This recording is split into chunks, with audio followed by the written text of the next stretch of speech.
Welcome back, friends. This is Yvonne Davis, your traveling warrior astrologer, and I am bringing this to you from under the stars. I have packed up and moved out of Cape Canaveral and will be spending a full week on Santa Rosa Island camping and sleeping under the stars. So I'm going to share that with you as we move forward this week. So let's talk about this new moon eclipse conjunct Uranus. This is a partial new moon eclipse, but it's still incredibly powerful and quite favorable. So the first thing I want to say is that the moon is conjunct the sun at 10 degrees of Taurus, 28 minutes. That's what makes it a new moon. And it is conjunct Uranus, which is at 14 degrees of Taurus, 32 minutes. So it's got a little more than a 4-degree orb in its conjunction with Uranus. It's definitely going to have that Uranian feeling about it because the sun and moon are moving toward Uranus, which means that the moon will conjoin Uranus first after it's exact, and then the sun will conjoin Uranus a few days later. So this is definitely going to have a Uranian feeling about it. And this new moon eclipse is really favorable. So I think that for the most part, unless it's landing in your chart in some unfavorable way, like maybe a square, conjunction, or opposition, then you may experience something a little bit more difficult. But I'm calling this new breakthroughs because, first of all, new moon eclipses always mean some kind of new chapter opening up in our lives, especially if it is making some kind of aspect.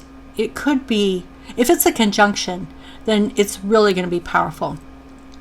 If it's on your birthday or very close to your birthday, it's going to bring, like, that flavor of that new moon eclipse is going to really impact that entire year and bring new things all year, like a whole new revolution in your life. And so that can be really exciting.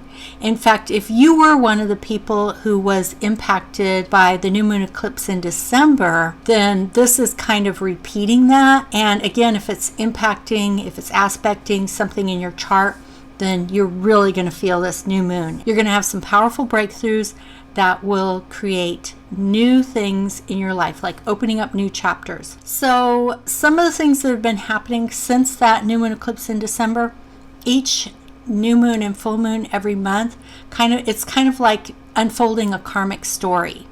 And so you may have seen some new things unfolding with the new moon eclipse in December, and now 6 months later, it's like it's happening again. Like the new chapter is opening. A new book is opening. Like each month is like a chapter in that book, and this is like almost like a whole new book. That's the way new moon eclipses work, especially if it's aspecting something in your chart really closely. The conjunction is the most powerful, and that will definitely bring something new in that area of your life. And then you may also experience, for example, a sextile or a trine. And whatever it's aspecting in a sextile or trine, the changes will generally be something favorable to you, something that you're happy about, you're excited about, and you can look at where it's impacting your chart. For example, if it's impacting something like your ascendant, then that's your whole sense of self that can be changing. Like you're getting a whole new upgrade, like learning new skills. You may be moving, you may be starting a new job, a new relationship, just a whole new way of feeling about yourself. Like you're really clear on what you want, you're really clear on what you value, and you're ready to take that next step to start this new chapter of your life. And in fact, I am going to show you, as we're going through this, some of the footage of me. I'm packing up my condo here in Cape Canaveral and getting moved out, because for me this is definitely aspecting my ascendant, and I'm definitely feeling that new chapter beginning in my life. So I'm really excited to share that with you, and to also bring you some new things to my channel. I want to expand beyond just the charts, and I want to really talk about these cosmic bodies, the energy, like as if they're real beings, because I think they are. And we have relationships with them. And I think it's important to really understand our relationship to nature and the cosmos, because if you're just looking at the chart in an abstract way, sometimes we don't really see how deeply intertwined we are with these cosmic beings, including the earth. So I really want to start bringing that more and more and more into my channel. And of course, the fact that I'm moving, that's a perfect example. So if you are also having a major change in your life, I hope that you'll share that with us here in the comments below. So anybody who is, if you're experiencing any kind of major change in your life that's coming with this new moon eclipse, please share that in the comments below. I'd love to hear that. There's another thing about this new moon eclipse that makes it even more special, which is that we have that Neptune Venus Jupiter conjunction in Pisces. And in fact, Venus and Jupiter are exactly conjunct. You can see it there in the chart. Venus is at 27 degrees Pisces, 56 minutes, and Jupiter is at 27 degrees of Pisces, 57 minutes. Like, they're virtually exactly conjunct at the time of this new moon eclipse. What's even better about this is the fact that all the planets are moving direct right now, except for Pluto, but that's fine because it's an outer planet. When we have the inner planets direct, and sometimes I include Jupiter in that because it's kind of in between, their energy is able to help us to make things happen in the world. And of course, that's what we want when we have a new moon or a new moon eclipse. We want to be able to move our agenda forward based on what we value, based on what we want. We want to be able to create those things. And so having Neptune, Venus, and Jupiter conjunct, all moving direct, and like I said, all the planets are direct except for Pluto. Pluto is the furthest out, so it really doesn't matter when Pluto is direct or retrograde. It's more about the moment that it's actually changing direction. That's when you feel it.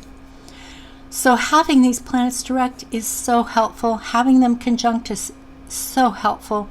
Those are the two benefics, and I told you before in an earlier video this year called The Most Magical Time of the Year of 2022, that we were looking forward to this time when we have Neptune, Venus, and Jupiter conjunct in Pisces. Not just because they're conjunct, not just because they are benefics, but also because of the fact that they're direct and the fact that they're in Pisces, because Neptune rules Pisces, Jupiter is co-ruler of Pisces, so they're in their domiciles, and Venus is considered exalted in Pisces. And so that energy is just so incredibly magical, and it's really going to flavor the feeling of this new moon eclipse. It's also making a sextile to the north node and a trine to the south node, so it's also really helping us with the karmic aspects of this new moon eclipse. So, a lot of times with eclipses, especially the full moon eclipses, which the next one 2 weeks later is going to be a lot more challenging. So definitely make the most of this new moon eclipse and enjoy this energy, because when we get to the full moon eclipse, it may be a little tougher. But the fact is, if there is something that you want to create, I do think this is a good time to do it. Sometimes eclipses, they have a mind of their own because they're karmic. Karmic meaning that the energy is coming from something external that's impacting you, but a lot of times it's also internal. It's like you have an inner clock in you that knows it's time for a change and you're ready for that change. So go ahead and take the actions just like you would on a normal new moon. Take steps, plant seeds, take action, especially with all the planets direct. I would say do it quickly before the next full moon eclipse shows up, because that one's going to be a little more intense and we're going to have Mercury retrograde. But this one's really nice. Enjoy it to its fullest. Make the most of it. And please leave comments below letting me know how it's impacting you and your life and your chart, and if any major changes are coming for you. I would love to hear that. All right, this is Yvonne Davis, your traveling warrior astrologer. Again, I will be sleeping under the stars for an entire week on Santa Rosa Island, and I'm going to share that with you soon. So I look forward to seeing you. in the next video. Take care. I'm Yvonne, and I'm a full-time nomad adventurer and astrologer. I want to take you on this journey with me that's all about being courageous, stepping out of a comfort zone, experiencing the world, and living life to the fullest. I want to live close to the earth and sleep under the stars, learning more about what it means to be human, intertwined with nature and the cosmos, and what we can do to empower ourselves and expand our consciousness. Hit subscribe to join this adventure and watch new videos every week.